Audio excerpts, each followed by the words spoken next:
ఇప్పుడు ఈ సబ్స్క్రైబ్ అన్నీ చెప్పలేదు. కనీసం మన సంఘస్థులైన ఫుల్ఫిల్గా మన ఛానల్ని సబ్స్క్రైబ్ చేసుకుంటే మీ ఫ్రెండ్స్ ఎవరు కనబడినా మరి వారు కూడా మన సంఘం యొక్క పరిచర్యలన్నీ వాళ్ళకి రిలీజ్ అవుతూ ఉంటాయి. ఓకే, మంచిదండి. దేవుని వాక్యంలోకి వెళదాం. హోషేయ గ్రంథం, అందరూ బైబిల్ తెరచి 13వ అధ్యాయం 5వ వచనం. హోషేయ గ్రంథము 750వ పేజీ, పాత నిబంధన 13వ అధ్యాయము 5వ వచనం. ఒక మైక్ ఇవ్వడమా? మైక్లో చదవాలి. మీడియా కూడా ఒక మైక్ ఇవ్వాలి. మధ్య మధ్యలో కొన్ని పాటలు ఉంటాయి వాక్యానుసారంగా.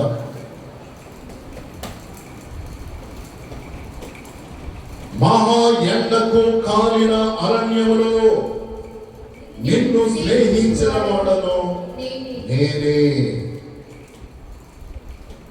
తరువాత వారికి మేత దొరకగా వారు తిని తృప్తి పొంది గర్వించి నన్ను మరచిరి. కాబట్టి నేను వారికి సింహం వంటి వాడనైతిని, చిరుతపులి మార్గమున పొంచి ఉన్నట్లు నేను వారిని పట్టుకొన పొంచి ఉందును.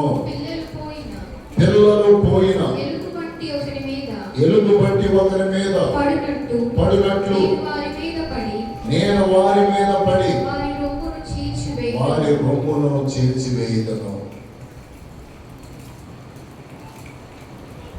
5వ వచనాన్ని మనం స్టడీ చేస్తే, మహా ఎండకు కాలిన అరణ్యములో నిన్ను స్నేహించిన వాడను నేనే. ముందు ఈ సెంటెన్స్ ను మనం వివరించుకున్న వాక్య రూపంలో. మహా ఎండ, ఇప్పుడు కూడా 46 డిగ్రీ సెల్సియస్ ఉన్నదేమో ఎండ సమ్మర్లో. మహా ఎండకు కాలిన అరణ్యములో ఎక్కువ ఎండ డైరెక్ట్ గా తగులుతూ ఉంటాయి. ఆఫ్రికా దేశంలో ఎందుకు వాళ్ళు నల్లగా ఉంటారంటే సూర్యుడు వారికి దగ్గరగా ఉంటుందంట, డైరెక్ట్ గా వారి మీద ఎండ పడిపోతుందంట.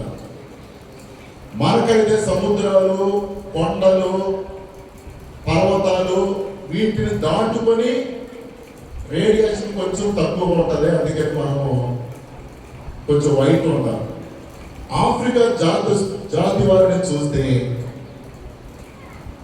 వారు ఎందుకు బాగా వారు ఆ రకంగా ఉంటారంటే ఎండ డైరెక్ట్ గా వారికి దగ్గరగా ఉంటుంది అనేక రీతిగా.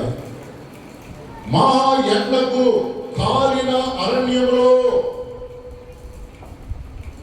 ప్రియులారా, మనం కూడా మహా ఎండకు కాలిపోయాం.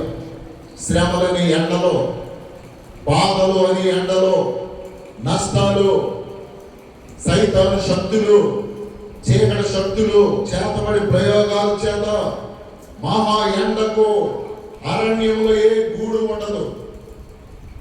అరణ్యంలో ఉన్న ఏ వ్యక్తికైనా డైరెక్ట్ గా మాడి మసైపోయేటట్టుగా ఎండ తగులుతూ ఉంటుంది.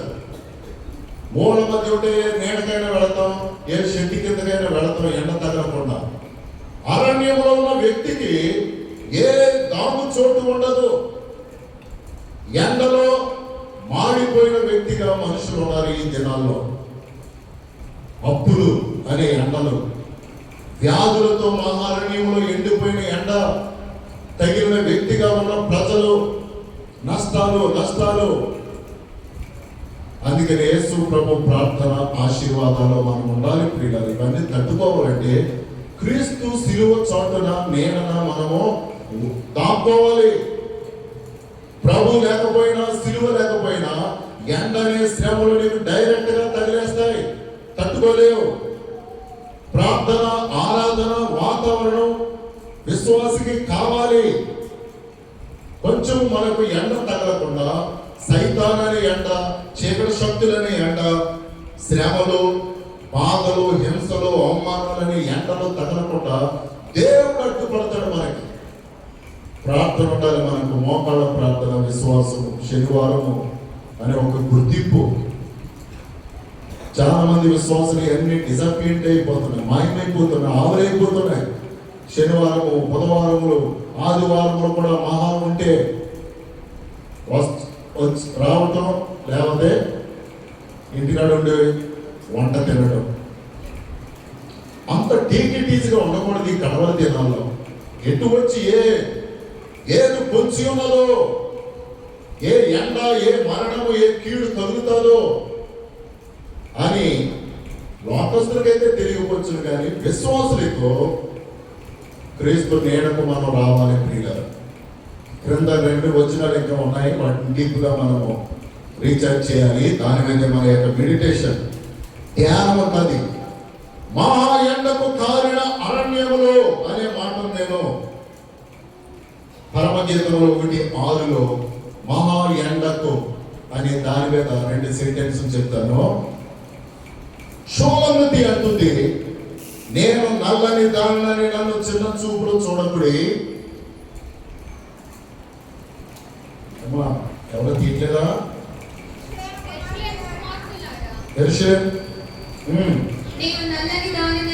నేను నల్లని దానినైనను సౌందర్యవంతురాలను. 1:6 నల్లని దానిని నన్ను చిన్న చూపులు చూడకుడి. నేను ఎండ తగిలిన ఎండ తగిలే నేను ఇలాగ అయిపోయాను, చిన్న చూపులు చూడకుడి. అవును ప్రియులారా, చాలా మంది ఎండ అనే శ్రమలు తగిలి నల్లగా మాడిపోయారు, రప్పులు, బాధలు ఎక్కువగా. అందుకనే మనుషుల ఆర్థిక ఇబ్బందుల కొరకు నేను ఎక్కువ ప్రార్థిస్తున్నాను. అనారోగ్యాలు ఎక్కువ, ఆర్థిక ఇబ్బందులే మనుషులను సంక్షోభంలో ఈ కాలంలో ఏ బిజినెస్ లో చూసినా కష్టాలు, నష్టాలు, ఎండలు తగిలి సొమ్మసిలిపోతున్నారు, డీల్ చేయలేకపోతున్నారు. మంగిలి ఫోక్ సాంగ్ పాడే మంగిలి మీద మైక్రో ఫైనాన్స్ స్కామ్ వచ్చి పడిపోయినది. 150 కోట్ల నుండి 200 కోట్లు. అవును, అనేక స్కాములు, అనేకమైన ఒత్తిడులు మనుషుల మీద, అపరాధములు పడి ఎండలో షోలమితి అంటుంది, నన్ను చిన్న చూపులు చూడకుడి. నేను ఎండ తగిలిన దానను, అందుకే నేను ఇలాగ అయిపోయాను. ఎన్ని ఎండలో, ఎన్ని శ్రమలో. హోషేయ 13:5 మీద మనం స్టడీ చేయించున్నాం. యోనా గ్రంథం 4:8 యోనా గారు కూడా ఒక సొర చెట్టు క్రింద హాయిగా ఉంటే ఆ సొర చెట్టు మాడిపోయిందట. డైరెక్ట్ గా ఆయన మీద ఎండ తగిలి మొక్క మీద కొట్టేటప్పటికి ఆయనకి చిరెత్తిపోయింది. చదవండి వచనం 4:8 యోనా గ్రంథం. మరియు ఎండకాయగా మైక్లో చదవండి. రప్పించెను వేడిని. మైక్రోవేవ్ లాగా ఎండ తగిలి యోనా తలడిల్లిపోయాడు. ఏడు ప్రభా అని దేవుని మీద చాలా చెర్రెత్తిపోయి, నిన్నింతే ఎప్పుడు నిన్నువే వెళ్ళమంటావు, మరలా వాళ్ళని కాపాడుతూ ఉంటావు. సరే ప్రియులారా, యోనా కూడా ఎండ తగిలినది. ఆదికాండం 18:1 అబ్రహాము ఎండవేళ సింధూర వనములో గుడారములో ఉండగా, తండ్రి మమ్రే దగ్గరనున్న సింధూర వనములో అబ్రహాము ఎండవేళ గుడార ద్వారము దగ్గర నా యేసయ్య వస్తాడు, తండ్రి కుమార పరిశుద్ధాత్మ. ఎండవేళ గుడారములు ఎదురు చూస్తున్నాడంట. అబ్రహాముకు ఆతిథ్యం ఇచ్చే అలవాటు ఎక్కువగా ఉండినది సింధూర వనంలో. ఆఫ్రికా, యూరప్ ఖండం అది సింధూర వనము. ప్రియులారా, అయితే ఎండవేళ అబ్రహాము గుడారము ద్వారం దగ్గర కూర్చుని చూస్తుండగా తండ్రి కుమార పరిశుద్ధాత్మలు ఎండవేళ అతన్ని దర్శించడానికి వెళ్ళి ఉన్నారు. చక్కటి సంభాషణ, అబ్రహామును దీవించారు. ఎండవేళ దేవుడు మనకు ఎదురు చూస్తున్నావా? శ్రమల్లో, నిరాశకు, ఎండలు, బాధలు, అప్పులు, శ్రమలు నాకు ఎక్కువైపోయినాయని చాలా మంది దేవునికి దూరం అయిపోతున్నారు. నొప్పి కలిగించిన, బాధ కలిగించినాక దేవుడి దగ్గర నుండి మనం తప్పించుకోలేమండి. దేవుడే మనం వేడుకోవాలి. మనుషులు దేవుడి మీద రియాక్ట్ అయిపోతే మరలా ఆయనే బతుమాలుకోవాలి. భూమి ఆకాశమును సృజించిన యెహోవా, ఆయన నుండే సమస్తము మనకు కలుగుతాయి. దేవుని మీద అనకూడదు, దేవుడి మీద సనకూడదు. దేవుని ఎప్పుడు మనం బతుమాలుకుంటే బ్రతుకుతాం, జీవిస్తాం, క్షేమముగా ఉంటాం. కీర్తన గ్రంథం 102:4 వచనం. కీర్తన గ్రంథం 102:4 ఎండ దెబ్బకు వాడిన గడ్డి వలె నా హృదయము ఏమా వాడిపోయి ఉన్నది. నా హృదయం ఎండ దెబ్బకు తగిలి నా హృదయం వాడిపోయి ఉన్నానని దావీదు కీర్తనకారుడు అక్కడ వ్రాస్తూ ఉన్నాడు. కనుక మహా ఎండకు కాలిన అరణ్యంలో, అంతవరకు నేను చెబుతున్నాను. అవునండి, మహా ఎండకు కాలిపోయిన ప్రజలు ఎవరిని ఆశ్రయించాలి? అరణ్యంలో, ఈ భూలోకంలో మనం ఉన్నాం. ప్రపంచంలో ఈ మహా అరణ్యంలో మహా ఎండలు, వ్యాధులు, రకరకాలైన వ్యాధులు. మొన్న 32 కోట్లు అవుతాయంట ఇద్దరికి పిల్లలకి. వాళ్ళకి వచ్చిన లుకేమియా ఏదో వ్యాధి. ఒక యూట్యూబ్లో తన కారుని, తన స్థలాన్ని అమ్మి 15 లక్షలు అంత ఇచ్చాడు డొనేషన్. వాళ్ళకి వచ్చిన ఆ వ్యాధి తగ్గటానికంటే 32 కోట్లు అవుతాయంట. ఎవరిస్తారండి? ఆ తల్లిదండ్రులు. ఏదో లక్షలు అయితే, వేలలో అయితే ఏమైనా చేయగలం, లక్షలు అయితే కొంచెం గింజుకోగలం. కోట్లు ఆ ట్రీట్మెంట్కి 32 నుండి 35 కోట్లు అవుతాయి. అవును ప్రియులారా, మహా ఎండకు ఏ వ్యాధి వస్తుందో మనుషులకు తెలియదు. ఏది ముళ్ళు పుచ్చుకుంటుంది. అందుకని క్రీస్తు ప్రభు నీడ మనకు కావాలి, విశ్రాంతి దినము కావాలి. ఒక ఆరాధన 1 గంట చేసుకుని వెళ్ళిపోండి అంటాను నేను నా వెర్షన్లో. అవును, ఆ వారమంతా దేవుని కాపుదల మనకు ఉంటుంది. దేవుడి దగ్గర మన ఆయుష్ను కొనుక్కోవాలి, కృపను కొనుక్కోవాలి, దీవెనను కొనుక్కొని చక్కగా కొంచెం గడిపి వెళితే మన పనులు, చేతి పనులు, ప్రయాణాలు ఈ మహారణ్యము పాములతో, భయంకరమైన విధానాలతో నిండి ఉన్న ఈ అరణ్యంలో మహా ఎండకు కాలిన ప్రజలు, శ్రమలు ఎక్కడ చూసినా, ఏ ఇంట్లో చూసినా ఏదో ఒక శ్రమ, ఏదో ఒక టెంప్టేషన్. అవును ప్రియులారా, ఇవన్నీ తట్టుకోవాలంటే మనకు క్రీస్తు సన్నిధి కావాలి, ప్రభు దయ కావాలి. మన 100 years తట్టుకొని 100 years అలా సంవత్సరాలైన దేవుని కృపలో మనం బ్రతకాలంటే కుటుంబము, బిడ్డలు, మన బాధ్యతలు, మనం ఏ ఫీల్డ్లో ఉన్నామో అందులో చేయము క్షేమకరము. మహా ఎండకు కాలిపోయిన శ్రమలు, హాస్పిటల్లో ఉంటున్నారు లక్షలాది మంది. ఎండ అనే వ్యాధులు అరణ్యాల్లో పడిపోయినట్లుగా. తాపకరమైన సర్పములు నిర్గమ సంఖ్యాకాండంలో ఉంటుంది. ఇశ్రాయేలు ప్రజలు వచ్చి కలిసేసి అంట అరణ్యంలోనే పడిపోయారంట. ఇత్తడి సర్పమును నిదానించి చూసిన వాళ్ళందరూ బ్రతికారు. ఆ సిలువను చూసిన ప్రజలు యేసు ప్రభుని మనము ముందెట్టుకొని వెళ్ళినప్పుడు మనకు జయము కలుగుతుంది. మహా ఎండకు ఎండిన ప్రజలు అంటే నేను వేటికి పోల్చాను అంటే మహా ఎండని అప్పులు, బాధలు, హింసలు, అవమానాలు, చీకటి శక్తులు, చేతబడి శక్తులు మనకు తెలియకుండా ఎన్నెన్నో ప్రయోగాలు చేస్తారు ప్రియులు. మనం అనుకుంటాం అందరూ మంచోడే కదా, అందరూ బాగానే ఉన్నారు కదా. వారు లేని ప్రియుల అసూయ, కారు కొనుక్కున్నా కొంచెం నీట్గా ఉన్నా అసూయ ఊరికి వచ్చేస్తుంది బీపీ లాగా. ఏమో ఏం ప్రయోగాలు. అందుకనే మహా ఎండలో స్టార్ట్ అవుతాయి, మనకు అన్ని రివర్స్ అయిపోతూ ఉంటాయి. మనము అందరితో బాగానే ఉన్నాం కదా అనుకుంటాము. చీకటి శక్తుల ప్రయోగాలు, చేతబడి అంటే వారం లేని పరిస్థితుల్లో నుండి ఈ చేతబడులు, మహా ఎండలు, పొలం మీద, చెరువు మీద, మన మీద, మన బిడ్డల మీద ఏర్పడి చేయకుండా ఉండాలంటే ప్రార్థన, మనం ప్రార్థన చేయలేకపోతే సంఘము దైవజనులను వారు నిరంతరం విజ్ఞాపన గొడుగు క్రిందకు మనం ఆశ్రయం పొందాలి. ప్రియులారా, మహాయాలకు ఎండిన ప్రజలు విడుదల జయము రావాలంటే మనము ప్రభువుతో ఉండాలి. మానసిక రుగ్మతలు ఈ మధ్య కాలంలో, మెంటల్ టార్చర్, మ్యాగ్నిఫికేషన్, ఈ అనేకమైన హార్మోన్స్ రిలీజ్ అయ్యి మనుషులను అనేక తొందరలు, ఏటో టెన్షన్, బర్రెలు నెమ్మది లేనటువంటి పరిస్థితులు, శారీరక మానసిక రుగ్మతలు, ఈ మహా ఎండల్లో మనుషులు కాలిపోయి అరణ్యంలో ఏం చేయాలో తెలియకుండా ఉన్న నిరీక్షణ లేని ప్రజలు యేసుక్రీస్తును ఆశ్రయించాలి. ప్రభువునే మనం వేడుకునేటువంటి వారిగా ఉండాలి. పాయింట్ దాటుకుని ముందుకెడదాం.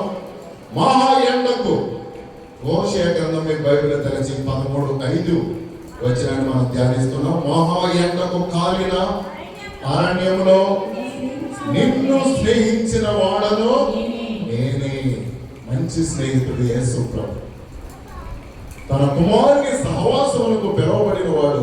1వ కొరింథీ పత్రికలో నమ్మదగిన వాడు కుమారుడైన క్రీస్తుతో మనం స్నేహం చేయాలి. ప్రియులారా, ఈ వచనము అర్థం ఏంటంటే, మహా ఎండకు కాలిన అరణ్యంలో ఉన్న నీతో స్నేహము చేసిన వాడు నేనే.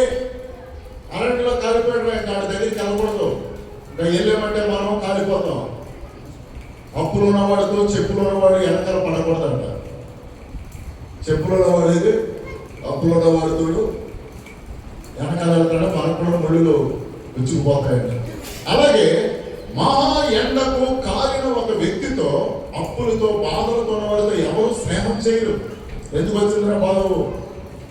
ఎవరు పలకరు, మాట్లాడరు. కానీ ఇక్కడ నేను అలాంటి వారితో స్నేహం చేశాను అంటున్నాడు ఇక్కడ. అవును ప్రియులారా, మహా ఎండకు కాలిన అరణ్యంలో నిరాధారంగా ఉన్న నీతో నిన్ను స్నేహించిన వాడను నేను. దగ్గరకు వచ్చి అరణ్యంలో బాధలతో ఉన్న ఎవరు స్నేహం చేయండి, బాధలతో ఇబ్బందులు ఉన్న వారితో. కానీ యేసు ప్రభు నేను వచ్చి నీతో స్నేహం చేశాను. మరొకడు ఎన్ని అప్పుల నుండి, బాధల నుండి, కొన్ని శ్రమల నుండి, కడు పేదరికం నుండి బయటపడమంటే దేవుడే మనతో స్నేహం చేసి ఏదో కొద్ది చిన్న బ్యాలెన్స్లు ఉండొచ్చు, కానీ మహాబాధల నుండి, ఎండ శ్రమ నుండి దేవుడు మనల్ని కాపాడుకుంటూ వచ్చాడు స్నేహం చేసి. క్రైస్తవంలోకి వచ్చిన తర్వాతే మనకు విలువ పెరిగింది. అంతకుముందు నత్తలు, పీతలు, బాతులు, ఇదే మన ప్రపంచం అండి. మన సహోదరులు కూడా ట్రాక్టర్ నడిపి చాలా పేదరికము.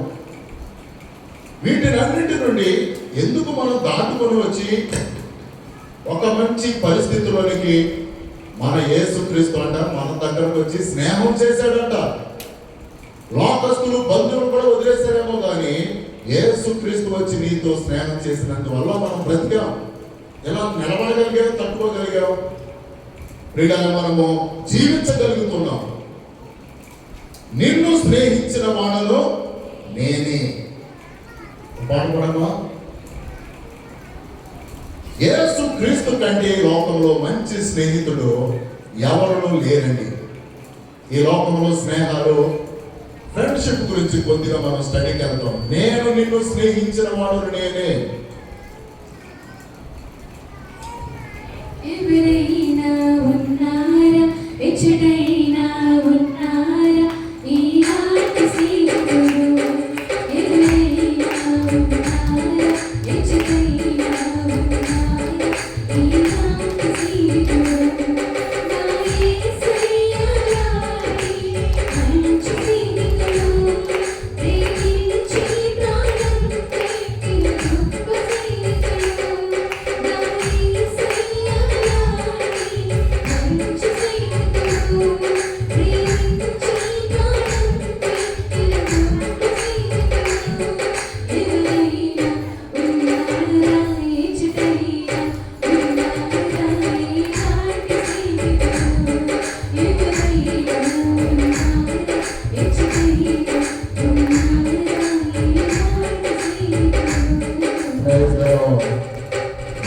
ఎండకు కాలిన నీతో యేసు ప్రభు స్నేహం చేశాడు. పాపి అయిన మనిషితో స్నేహం చేయడానికి వచ్చాడు ప్రభు. సామెతలు 17:17 నిజమైన స్నేహితుడు విడువక ప్రేమించును, దుర్దశలో అట్టివాడు సహోదరుడిగా ఉండును. నిజమైన స్నేహితుడు నిన్ను విడువక ప్రేమించాడు. ఎండ కారిపోయాడు, బక్కగా అయిపోయాడు, నల్లగా అయిపోయాడు. మనము హంగు అన్నింటినీ స్నేహం చేయాలంటే చూస్తామేమో, కానీ యేసు ప్రభు మానవుడైన మనతో స్నేహం చేయడానికి వచ్చాడు. పాపులతో స్నేహం చేయడానికి వచ్చాడు. సమరయ స్త్రీ, రాహాబు, వీళ్ళందరికీ మంచి సాక్ష్యము యేసుక్రీస్తు ద్వారా. మధ్యలేని మరి 7 దెయ్యాలతో బాధపడేదంట మార్కు సువార్తలు కానీ లూకా సువార్తలు చూస్తే. అవును ప్రియులారా, నిజమైన స్నేహితుడిగా యేసు ప్రభు వచ్చాడు. ఈ రోజుల్లో ఎంత స్నేహం చేసినా కొంతమంది ద్రోహము చేస్తూనే ఉంటారు. చాలా మంది ఎంతో స్నేహము చేసినా కానీ. అవును ప్రియమైన సహోదరులారా, సామెతలు 27:6 మేలును కోరిన స్నేహితుడు గాయము చేయను, పగవాడు లెక్కలేనన్ని ముద్దులు పెట్టును. మేలును కోరే స్నేహితుడు ఎలా కాదురా, ఈ స్నేహితుడు ఉన్నది చెబుతాడు. నువ్వు ఎలా వెళ్ళావంటే దెబ్బతో. అవును ప్రియులారా, మేలును కోరిన స్నేహితుడట గాయములు చేయను, పగవాడు లెక్కలేనని ముద్దులు పెడుతున్నా. స్నానం చేసి పాడైపోతే బాగుంది, వీడెప్పుడు గోతులో పడతాడా? మనలో క్యారియన్ లోపల ఉన్న స్నేహితుడు వీడెప్పుడు పాడైపోతాడని చూస్తాడట. నిజమైన స్నేహితుడు అయితే అది కరెక్ట్ కాదు. నువ్వు ఎలా వెళ్ళమంటే నష్టపోతావు, సరి చూసుకో. అడిగి ఇబ్బంది అయినా మంచి స్నేహితుడు ఉన్న ఫ్యాక్ట్ను మాట్లాడుతూ ఉంటాడు. మన ప్రభు కూడా వాక్యపు రూపంలో ప్రజలతో ఖచ్చితంగా చెప్పిన మాటలు బైబిల్ ప్రపంచంలో ఎక్కటం లేదు. మిగిలిన గ్రంథాలన్నీ చాలా సులువుగా అన్ని విధాలుగా లౌకికంగా ఉండి ఒక బైబిల్ దగ్గర డెక్కెట్టేసుకుంది ప్రజలకి.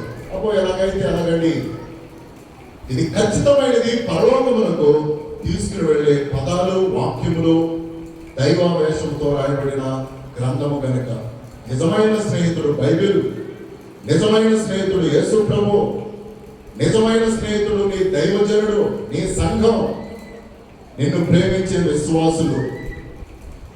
అవును ప్రియులారా, నిజముగా సామెతలు 19:4 ధనము గల వారికి స్నేహితులు అధికముగా నుందురు, దరిద్రుడు తన స్నేహితులను పోగొట్టుకొనును. అవును, మనం కూడా మన జీవితంలో మంచి స్నేహితులైన వారు ఉండాలండి. ఎవరికి చాలా మందికి స్నేహితులు ఉండరు. అలా ఒంటరిగా బతుకుతారంటే ఎవరితో స్నేహం చేయరు. మరి ఏమైపోతారో, అరిగిపోతారో, కలిగిపోతారో. కోడలతో స్నేహం ఉండదు, కొడుకుతో స్నేహం ఉండదు, తల్లిదండ్రులతో, బంధువులతో, పక్కింటిలో ఉన్నవాడితో కూడా మాట్లాడకుండా సంఘములతో ఉన్నవాడు అందరినీ శత్రువులుగా చూస్తుంటారు చాలా మంది. ఎక్కడో సౌదీ అరేబియాలో ఉన్న వాళ్ళని కలుపుకుంటూ ఉంటారు చాలా మంది. మన విశ్వాసులు కూడా సంఘములతో ఉన్న వారితో స్నేహమును కలిగిన వారిగా ఉండాలి. వస్తారు, మూతి పుడుచుకుంటారు, ఏదో శత్రువులాగా వెళ్ళిపోతారు. ఎక్కడో బొత్తిగా ఎరగిన వారితో మాత్రము పొల్లమ్మ మాటలు. అది కాదండి, నీ కొరకు ప్రార్థన చేసే వారితో స్నేహం చేయాలి, నీ క్షేమం కోరే వారితో స్నేహం చేయాలి, దైవజనులతో స్నేహం చేయాలి. ఈ రోజుల్లో విశ్వాసులకు అసలైన శత్రువు దైవజనుడేనండి. మిగిలిన చెత్త చెదారమైన వాళ్ళతోటైనా కలిసి ఉంటూ ఉంటారు, కానీ చాలా మంది విశ్వాసులు దైవజనుని విరోధంగా చూస్తూ ఉంటారు, భర్త శత్రువులుగా. అందుకే నీకు జయం ఉండట్లేదు, ఆరోగ్యం ఉండదు, సరైన భద్రత ఉండదు, అన్ని ఫెయిల్యూర్సే. వదిలేరు ప్రియులారా, నీ క్షేమము కోరిన దైవజనులతో, సంఘముతో చక్కగా ప్రేమ అన్నదంటే అందరూ కూడా కలిసి పనిచేయాలి. నేను ఎక్కువ ఫ్రెండ్షిప్కి నాతో దైవజనులు ఆకుడి మండలం కొల్లేరు యూబిఎఫ్ 120 మంది దైవజనులు ప్రాణం పెడతారు ప్రియులలో. మాట మా చిన్నపట్టాడ ఇక్కడని బట్టి నాకు విలువ వచ్చినది. మా విశ్వాసులు మన మీటింగ్లకు అదిరిపోయారు వచ్చి సేవకులు కూడా. మీరు వెనకాల నుండి అసలు ఏది మా పేరు చెప్పొద్దని చేసిన దాన్ని బట్టి ఇంకా ఓటర్ థ్యాంక్స్గా మా రాత్రి అరగంట పట్టేసింది మా వేసినందానికి. మనకైతే అది ఏమి ఉండదు. మీరు కూడా అసలు ఏం పేరు చెప్పొద్దండి అయ్యారు అసలు ముందే. అవును ప్రియులరా, దేవునికి మహిమ. యేసుక్రీస్తు స్నేహితుడిగా నీకుంటే మంచి ఆరోగ్యం, దీర్ఘాయుషు, దీవెన ఉంటుంది ప్రియులరా. యేసుక్రీస్తు కూడా మన శత్రువుని అయిపోకూడదు. మన అవిధేయతను బట్టి ప్రియులరా, దేవునికి చోటు ఇవ్వకపోతే దేవుడు కూడా మనకు శత్రువు అయిపోతాడు. నేను అబ్రహాముకు స్నేహితుడను. ఆదికాండం 18వ అధ్యాయము 17వ వచనంలోనంట, అబ్రహాము వారిని సాగనంపి. ఆ మాట నాకు వాక్యం స్టడీ చేసినప్పుడు మనం బంధువుని సాగనంపునట్లుగా తండ్రి కుమార పరిశుద్ధాత్మనంట అబ్రహాము సాగనంపాడంట.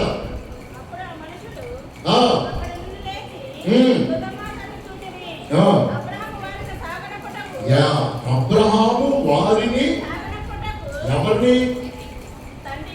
తండ్రి కుమార, పరలోకంలో నుండి వచ్చిన తండ్రి కుమార పరిశుద్ధాత్మలంట వారిని సాగనంపాడంట. ఎంత భాగ్యమండి! అబ్రహాము దేవునికి స్నేహితుడిగా ఉన్నాడు. అవును ప్రియులారా, నా స్నేహితుడైన అబ్రహాముకు నేను చేయబో కార్యము దాచిన నా క్రింద వచనంలో రాయబడి ఉన్నది.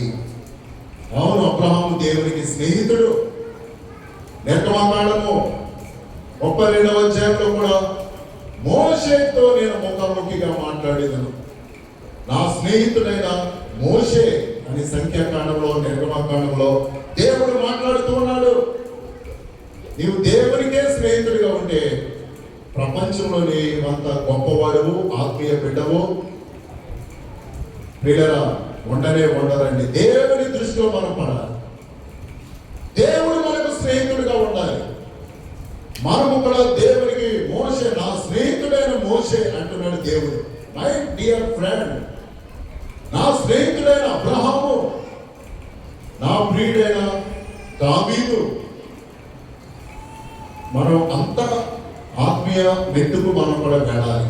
నా స్నేహితుడు అని దేవుడే చెప్పుకున్నాడండి. ఈ పదాలని ఎందుకు వస్తున్నాయి? నిన్ను స్నేహించిన వాడును నేనే. దేవుడు కులము స్నేహం చేయడానికి భేదము చూడలే, పాపి అని చూడడు. నేను పాపుల్నే వెతకు వచ్చాను, రోగుల కొరకే వైద్యుడిగా వచ్చాను. ఎంత గొప్ప దేవుడు! మా ఎండకు కాలిన శ్రమలతో ఉన్న నీతో స్నేహం చేయడానికి యేసుక్రీస్తు 2000 సంవత్సరాల క్రితము ఈ భూమి మీదకి వచ్చి ఉన్నాడు. ఈ లోక స్నేహంలో మనల్ని దెబ్బ చేస్తాయేమో కానీ, మనకు శోధన కలిగిస్తాయేమో. ఈ రోజుల్లో స్వచ్ఛమైన స్నేహము, ప్రేమ ఉండటం లేదు ప్రియులారా. ఎంత డీప్ గా ఒక 6 నెలలు స్నేహం చేసి నేదులాగా లేపుతామన్నా చాలా మంది స్నేహితులు దెబ్బ కొడుతూనే ఉంటారండి ఈ లోకంలో. నాతో కూడా అనేక మంది సేవకులు అడ్డం తిరిగి వెళ్ళిపోతూ ఉంటారు. ఇంకా వెళ్ళిపోయేవాడు నేను వెళ్ళాను, కానీ నాతో స్నేహం చేసేవాడు మాత్రం చాలా హంబుల్గా చూస్తారు. వాళ్ళు లేవనెత్తాలండి. నాకున్న సేవకులందరూ ఒకరోజు మోకరించి, ప్రభా నాకే కాదు నాతోటి సేవకులు అందరికీ కార్లు ఇచ్చే ప్రభా అని ప్రార్థన చేసి ఒక నెల అంటారు. నిజంగా నాతో ఉన్న సేవకులు అందరికీ దేవుడు కార్లు, జూడు గారు చెప్తారు కదా, అందరికీ కార్లు వచ్చేసి పేద సేవకులు కూడా దేవుడు ఎలా ఇచ్చాడో అలా ఇచ్చేశాడు. నిజముగా స్నేహం గురించి ఫ్రెండ్షిప్ డే అనేది ఏదో ఒకరోజు వస్తుంది ప్రపంచంలో. యోబు గ్రంథం 19:19లో నిన్ను స్నేహించిన వాడు నేనే అనే మాట మీద నేను మాట్లాడుతున్నాను. పక్కగా ఉన్నా, బలహీనంగా ఉన్నా, ఎలాగున్నా యేసు ప్రభు ఈ భూ ప్రపంచంలో స్నేహం చేశాడని. మొన్నే మా సేవకులు కొట్టడానికి ఎక్కడి నందమిల్లిపాడులో జరిగింది. అక్కడ ఒక సేవకుడు వచ్చాడు. ఆయన కూడా ఇక్కడికి రప్పిస్తాను వీలైతే సండే. మేము ఏదో వచ్చాడు కొన్ని రోజులుగా, సరే సాక్ష్యం చెప్పన్నాం. ఆయన సాక్ష్యం వింటే నా గుండెలు బదిలిపోయి భయంకరమైన రౌడీ షీటర్ ఆయన ఒక వ్యక్తిని చంపేశాడు. చంపేస్తున్న ఆ వ్యక్తిని అంటే ముందు ఇతని మీద 2 సార్లు అటాక్ చేశారట, బతికాడు. మరలా ఆ అటాక్ చేసిన మూలమైన ఆ ముఠా నాయకుడి మీద ఒక అరణ్యంలో దొరికితే ఊరు బయట అతన్ని పొడిచి చంపుతారే, నేను ఇద్దరు ఆడపిల్లలు ఉన్నాయి నన్ను వదిలేను అన్నా కానీ వదిలితే మరలా నన్ను చంపేస్తాడనంట. తల మీద బుర్ర మీద కొడుతూనే అతన్ని చంపేశాడు. ఇంకొకటి మీద కూడా అటాక్ చేశాడు. రాజమండ్రి జైలు యావజ్జీవ కరగ లైఫ్ పడిపోయింది. 10 సంవత్సరాలు జైల్లోనే ఉన్నాడు. ఆ జైల్లో అక్కడ కూడా చర్చి ఉంటుంది, అక్కడ కూడా ఒక ఫాదర్ని పాస్టర్ గారిని పంపుతారు. వీళ్ళగా ఆ జైల్లో రక్షణ పొందాడు ఆయన. 10 సంవత్సరాల తర్వాత సత్ప్రవర్తన మీద రిలీజ్ చేశాడు ఆయన. అక్కడ వాక్యం నేర్చుకొని మోకాళ్ళ ప్రార్థన, పశ్చాత్తాపం, ప్రభువా ఇంకా నన్ను జైల్లోనే ఉంచు, నేను పాపిని అని రక్షణ పొందాయని మొత్తానికి వద్దయ్యని వెళ్ళిపో, ఏదయ్యా నాకు ఇంకా శిక్ష కావాలి, నేను చేసిన పాపానికి లైఫ్ ఒక 14 సంవత్సరాలు అన్నా కానీ జైలు అధికారులు అంటారు నువ్వు విడుదలైపో, ఈ 10 సంవత్సరాల్లో నీలో ఏ రెడ్ మార్కులు రాలేదు. మొత్తానికి ఆయన రిలీజ్ చేస్తే 10 సంవత్సరాల నుండి ఆయన ప్రార్థన చేసుకుని ఇప్పుడు సువార్థికుడు అయ్యాడు. ఎందుకు ఈ బ్యాక్గ్రౌండ్ అనుకున్న రీతి వచ్చేసింది ఈ చాప్టర్. క్రీస్తు ప్రభు స్నేహం చేసేవాడు పాపినైనా దుర్మార్గుడునైనా నిజముగా ప్రియులను రక్షించడానికి, విమోచించడానికి, అరణ్యములో ఎండిన నీతో స్నేహం చేయడానికి యేసు ప్రభు వచ్చి ఉన్నాడు. యేసు ప్రభుతో స్నేహం చేస్తే మనం మంచి నాలెడ్జ్, జ్ఞానము మనం సంపాదించుకుంటామండి. యేసయ్యలో ఎంతో విజ్ఞానం ఉన్నది. కొలసి 3:2 బుద్ధి విజ్ఞాన సర్వ సంపదలు ఆయన యందు గుప్తమై ఉన్నది. అవన్నీ మనకు కలుగుతాయి. అవును ప్రియులారా, యోబు గ్రంథం 19:19 నా ప్రాణ స్నేహితులందరికీ నేను అసహ్యుడినైపోయాను. ఇప్పుడు కొంచెము డౌన్ ఫాల్ లో ఉన్నాను, ఆర్థిక ఇబ్బందులు, కొంచెం వ్యాధిగ్రస్తుడైనప్పుడు అంట యోబు గారికి ఉన్న స్నేహితులు అందరూ రివర్స్ అయిపోయారు. అప్పుడు రాస్తున్నాడు ఆయన, ఏమంటున్నాడు? నా ప్రాణ స్నేహితులందరికీ నేను ఇప్పుడేంటో ఇప్పుడున్న పరిస్థితులు నాకు అసహ్యుడు. ఒక్కోసారి డౌన్ లో ఉన్నప్పుడు మనుషులు అలా మొహం చూడకుండా వెళ్ళిపోతున్నప్పుడు ఆ బాధ చాలా ఉంటుందండి. ఒకప్పుడు ఏంటంటే గర్వం చుట్టూన్నట్లు ఆ బాధ కలుగుతుంటుంది. ఒకసారి అలా చూడకుండా వెళ్ళిపోతారు మనుషులు. వీటి దగ్గరికి వెళ్ళినా కానీ ఏంటి లోకంలో ఎదురయ్యే సిచ్యువేషన్ నేను మాట్లాడుతున్నా. కొంచెం డౌన్ ఫాల్లో, నష్టాల్లో ఉన్నా, బాధల్లో ఉన్నా, ఒక కుటుంబం కొంచెం ఇబ్బందులకు వెళ్ళినప్పుడు అలా దాటుకుని మనుషులు సొంత వాళ్ళే ఇంటి దగ్గర కూర్చుని అరుగు మీద వెళ్ళిపోరామన్నా కానీ ఎల్లన వాడు మొహం చాటుకుని వెళ్ళిపోతూ ఉంటే ఆ బాధ పెయినే వేరండి. యోబు గారు కూడా కొంచెం అన్ని పరిస్థితులు రివర్స్ అయ్యి ఆయన కొంచెం కష్టంలో బూడిదలో కూర్చునేటప్పటికి ప్రాణ స్నేహితులు అందరూ అలా వెళ్ళిపోతూ ఉండేవారు, పలకరించేవారు కూడా కాదు. ఈ బాధ ఎక్కువైపోయింది ఆయన గుండెల్లో. నన్ను అసహించుకొనిచున్నారనే గ్రంథంలో ఆయన రాసి ఉన్నాడు. ఒకప్పుడు ఎంతో స్నేహంగా ఉండేవారే ఇప్పుడు నీకు పక్కశత్రువులుగా అయిపోయారు. ఎందుకన్నా వారు కత్తి సుత్తి పట్టేసుకున్నారు మనకు అర్థం కాదండి. ఒక్కోసారి మన కంచంలో తిని మన నోటి మొత్తం పెట్టిన ఒరే నువ్వే జేబులో డబ్బులు ఇచ్చిన స్నేహితుల్ని కొద్ది కాలం తర్వాత చాలా మంది రివర్స్ అయిపోతూ ఉంటారు. వాడే మనకు పగవాడిగా మారిపోతాడు, వాడే మన గురించి బ్యాడ్గా.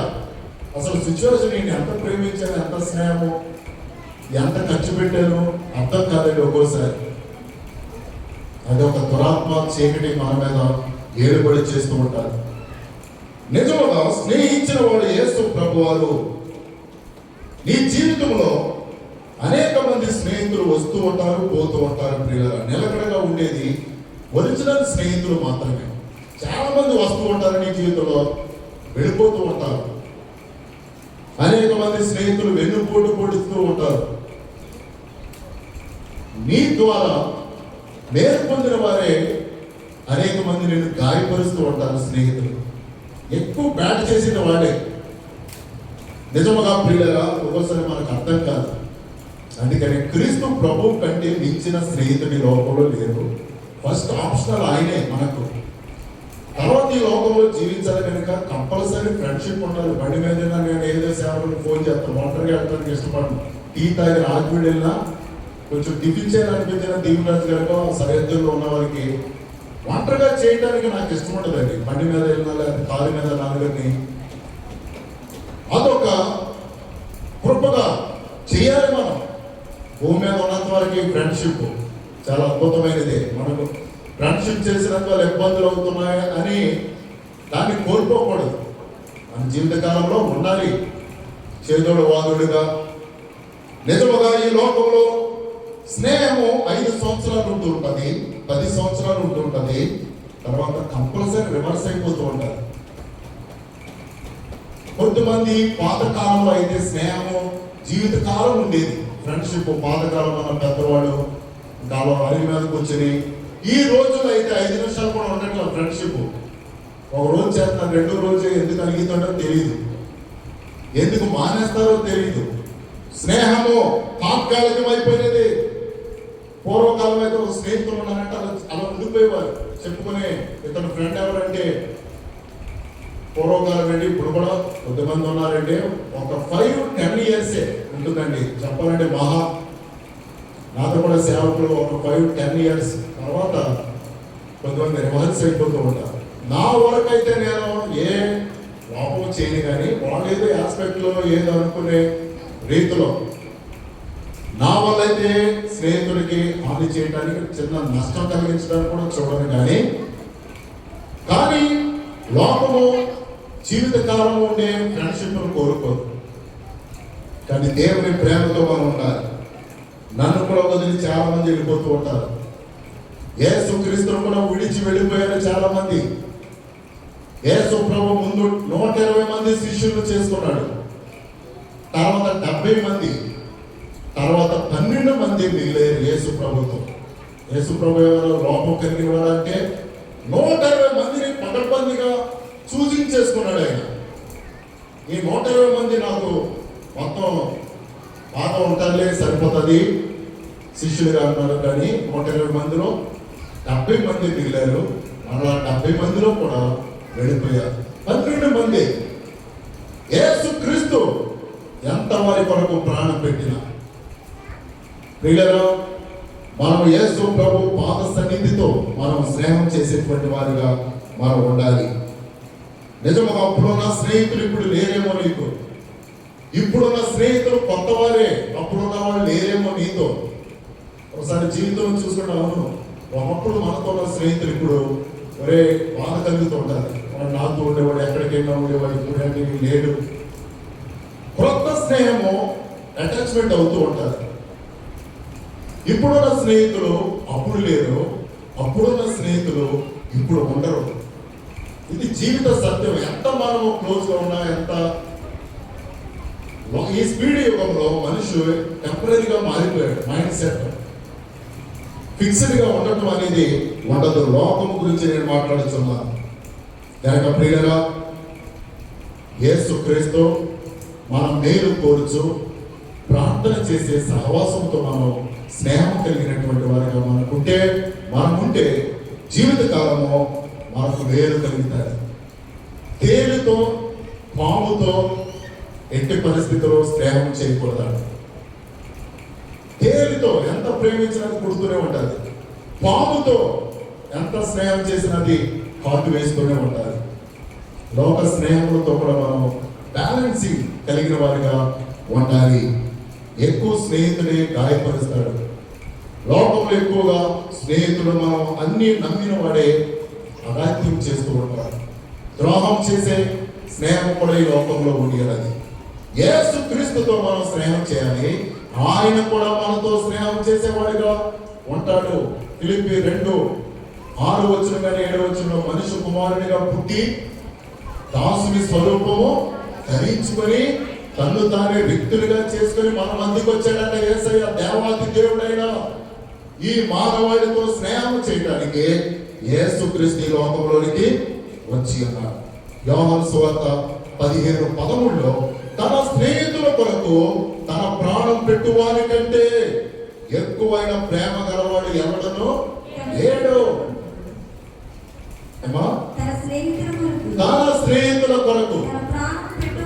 కంటే తన ప్రాణం పెట్టు వారి కంటే ఎక్కువైన ప్రేమ గలవాడు ఎవడునూ లేడు. ఎక్కువైన ప్రేమ గలవాడు ఎవడునో లేడు. అవునండి. ఒకప్పుడు ప్రాణం, స్నేహం అంటే ప్రాణం పెట్టేవారు. అంటే ఈ స్పిరిట్ యుగంలో అంత ఏ అటాచ్మెంట్ ఉండదండి. లవ్ అఫెక్షన్ అనేది ఉండదు, ఎంత స్నేహం చేసినా. కానీ యేసుక్రీస్తు చిరకాలం ఉండే పాడపడమా, పిల్లలు ఎత్తుకున్నావా, చిరకాల స్నేహితుడా పాడనమా, అందరూ కూడా మైకి తీసుకుని. చిరకాల స్నేహితుడా సన్నిహితుడా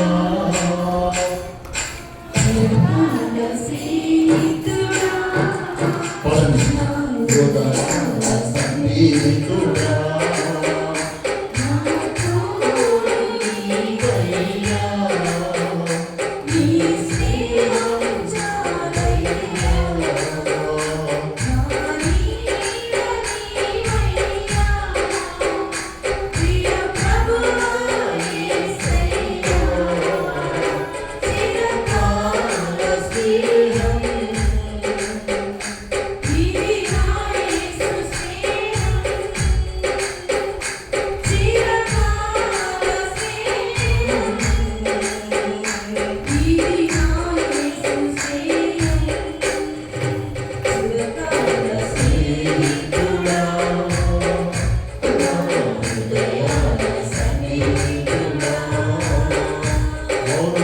చిరకాలం స్నేహం చేసే యేసు ప్రభు అక్కడి వైద్యుడిగా నీతో ఉంటాడు, తల్లిగా ఉంటాడు, తండ్రిగా ఉంటాడు. ఆయన అనాథగా విడిచిపెట్టేవాడు కాదు. యెషయా 66:11 ఒకరి తల్లి ఆదరించినట్లు నేను మిమ్మల్ని ఆదరిస్తాను. అనాథలుగా విడిచిపెట్టేవాడు కాదు.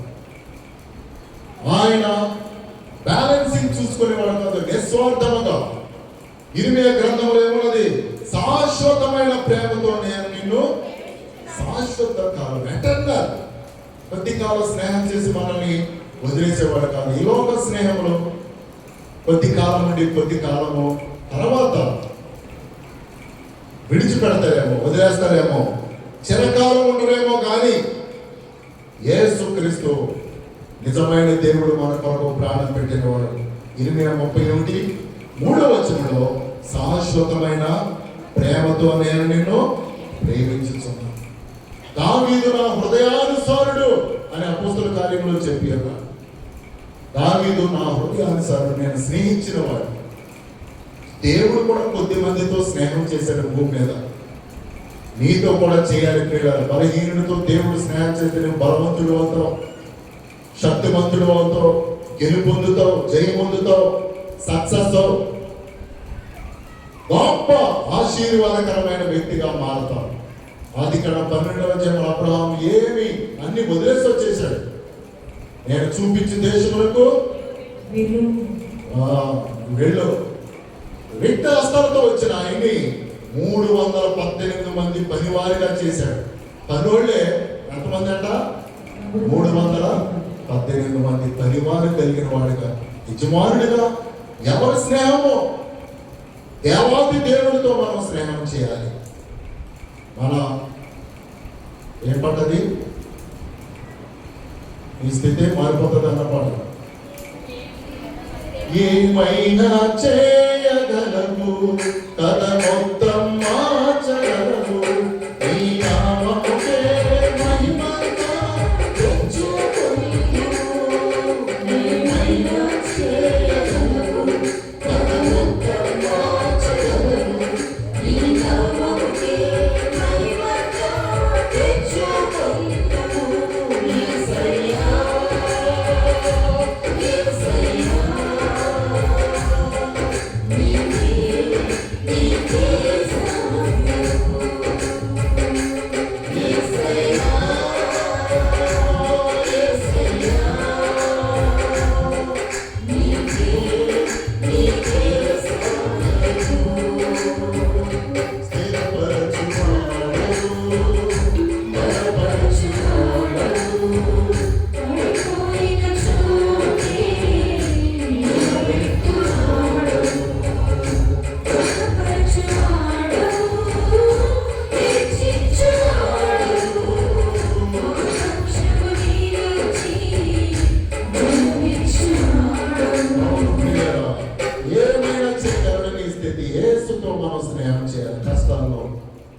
అన్నిటితో ఆయనతో స్నేహం చేస్తే సంతోషంతో నువ్వు పంటలు కోస్తావు ప్రియ.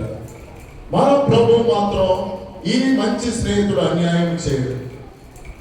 అవసరమైతే మన బాధలు పోగొడతాడు, మన వ్యాధులు లేపెత్తాడంతే, నీ స్థితిగతులను మారుస్తాడు. ఈ లోక స్నేహము దేవుడితో వైరము,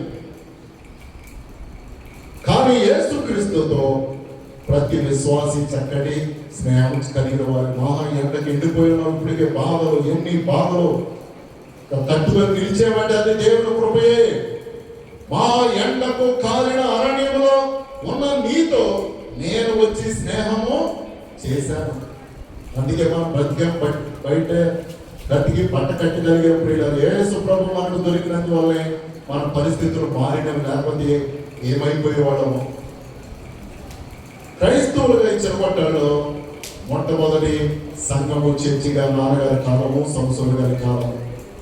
అప్పటి నుండి మన పితరులు పెద్దవారి గురించి నేను ఎందుకు వాళ్ళైనా ఉండాలని వారి గురించి ఎక్కువ నేను ప్రార్థన చేస్తాను. మనకు ఆదర్శంగా పెద్దవారైన కొద్ది ఆరోగ్యంతో క్షేమంగా ఉండాలి పిల్లలు. ఈ నేటి జనరేషన్ మనం 3వ తరం వరకు వచ్చాం. మా కాలము డానీ సేవ చేసుకుంటూ మీరు కూడా మహా ఎండలకు, అప్పులు, బాధలు, సరైన సంపాదన ఆ రోజుల్లో మహా ఎండకు ఎండిన మనతో యేసుక్రీస్తు వచ్చి స్నేహం చేశారు. క్రైస్తవ్యం అనే మతం కలిగి మార్గం. యేసుక్రీస్తుతో స్నేహం మనకు దొరికినప్పుడు కుటుంబాలు మెల్లిమెల్లిగా గృహాలు కట్టుకోవడం. ముందుగా కారు నాకే కొన్నారు మీరు అందరూ. చెప్పాలంటే మన గ్రామంలో అసలు కారు అంటేనే ముందు నాకు కొనిపించారు. కొనిపించి అయ్యగారు మీరు కారులో సేవ చేయడం ఎంత ఆశీర్వాదం. తర్వాత మన ఎంత ఉన్నా కానీ అంత దృష్టి ఉండేది కాదు. తర్వాత నేను కూడా ప్రభావ నాకే కాదు, మా విశ్వాసం కూడా కార్లు, వాహనాలు, బళ్ళు ఉండాలి. నిజముగా మనతో యేసుక్రీస్తు స్నేహం చేయడానికి ఈ లోకంలోకి వచ్చాడు, ప్రాణం పెట్టడానికి వచ్చాడు. మనం కూడా ఆయనతో స్నేహం చేసినందు వలనే మన జీవితాలు బాగుపడినవి, రక్షణ దొరికింది. అన్నిటికంటే నిత్య జీవం మనకు కలుగుతుంది. అది ఇంకా మనం చూడలేదు. కీర్తన 15వ అధ్యాయంలో యెహోవా నీ గుడారంలో అతిథిగా ఉండదగిన, యెహోవా గుడారంలో మనం అతిథులుగా వెళతామంట. హోస్టెస్ ఘన స్వాగతముగా యేసుక్రీస్తుతో మనం స్నేహం చేయాలి ప్రియులారా. ఎన్ని ఎండకి ఎండిపోయిన నీవు మంచి స్నేహితుడైన యేసయ్య నేను బాగు చేస్తాడు, వ్యాధుల నుండి విడుదల చేస్తాడు, అప్పుల నుండి, రుణ బాధలు. మహా ఎండలంటే వ్యాధులు, నానా రకమైన మానసిక వ్యాధులు, అప్పులతో, రుణ బాధలతో మనుషులు ఉండి ఉన్నారు. ఎండగెండిపోయి సూసైడ్ చేసుకోవాలా? ఈ ఎండలు, బాధలు, అనేకమైన నష్టములు తట్టుకోలేక మనుషులు ఏం చేయాలో తెలియటం లేదు ప్రియులారా. యేసుక్రీస్తుతో స్నేహం చేసిన వాళ్ళందరూ అన్ని మతాల వారు బ్రతుకుతున్నారు. యేసుక్రీస్తు దొరకకపోతే జీవించలేము, తట్టుకోలేము. ఈ ఎండలు, ఎండలంటే నేను శోధనలు, ఇబ్బందులు, చేతపడ శక్తులు, చిరంగి కార్యాలు, వారం లేనివి అన్ని తట్టుకోవాలంటే యేసుక్రీస్తు నేను అలా తప్పేస్తాడంటే అవన్నీ నీ మీదకి రాకుండా దాటుకొని యేసుక్రీస్తు వీపు మీద 5480 గాయాలైంది. మనల్ని కప్పినందువల్ల ఆయన వీపు మీద అయిన గాయాలు 5840 గాయాలు ఆయన మీద పడిపోయి. యెషయా గ్రంథం 53 అందుకనే ఆయన పొందిన దెబ్బల చేత మనకు స్వస్థత కలిగించున్నారు. ఓకే, మనము ముగింపులోకి వచ్చాము.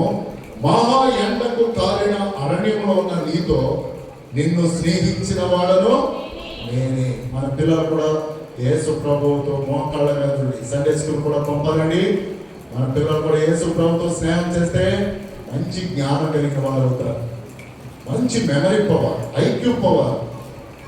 ఆల్బర్ట్ ఐన్స్టీన్ ఏంటి కరెంట్ కనిపెట్టిన ఆయన ఎవరు? Thomas Alva Edison. కంప్యూటర్ కనిపెట్టిన జాబ్స్. అనేక మంది స్టీవ్ జాబ్స్ లాగా అవుతారు. మంచి జ్ఞానం దగ్గర మన పిల్లలు కూడా క్రీస్తు ప్రభుతో స్నేహం చేస్తే చిన్ననాటి నుండి వాళ్ళు గొప్ప స్థాయికి వాళ్ళు వెళ్తారు. మనం కూడా ఎంత బిజీ ఉన్నా యేసు ప్రభుతో స్నేహం చేసి ఆదివారం గంట ఆరాధన చేసుకొని ఆయనతో ఫ్రెండ్షిప్ చేసి మన విధుల్లోకి మనం వెళితే చాలా జయం ఉంటారు ప్రియుల. వారమంతా క్షేమము, భద్రత, ఆరోగ్యం. ఈ లోకంలో ఎవరు కాపాడతారండి? ఈ లోకము మన నష్టాన్ని, మన యొక్క అపజయాన్ని కోరుకుంటారు. ఒక్క స్నేహితుడు, నిజ స్నేహితుడైన యేసు ప్రభు మాత్రమే నీవు బాగుపడాలి, నీవు లేవనెత్తబడాలి. 113:8 ఆయన నేల నుండి దరిద్రులను, వెంట కుప్ప మీద నుండి బీదలను పైకి లేవనెత్తేవాడు. తోని ప్రతి ఆదివారం సాయంకాలం ఫోన్ చేస్తాడు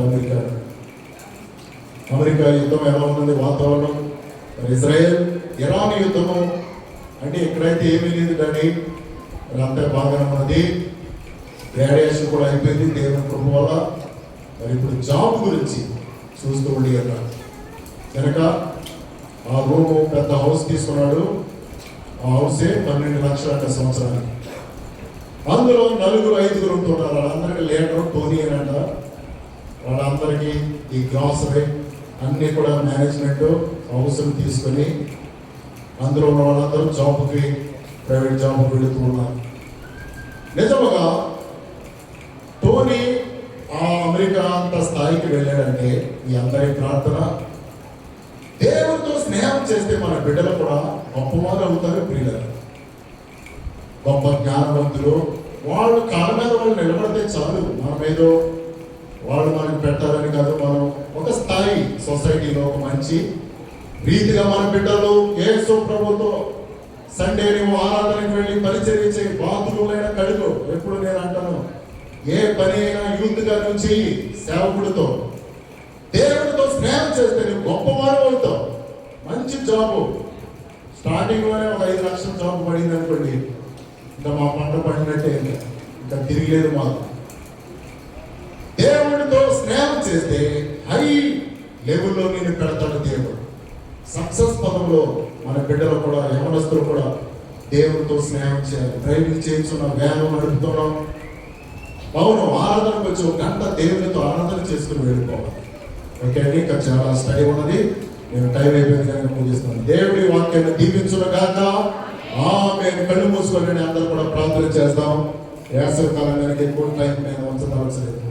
సర్వశక్తి కలిగిన మా తండ్రి, మహా ఎండకు కాలిన ప్రజలు, వ్యాధులు, బాధలు, అప్పులు, రుణాలు, అనేక మానసిక ఎండలో అలమటిస్తున్న ప్రజలతో స్నేహం చేయడానికి లోకంలోకి వచ్చావు ప్రభు.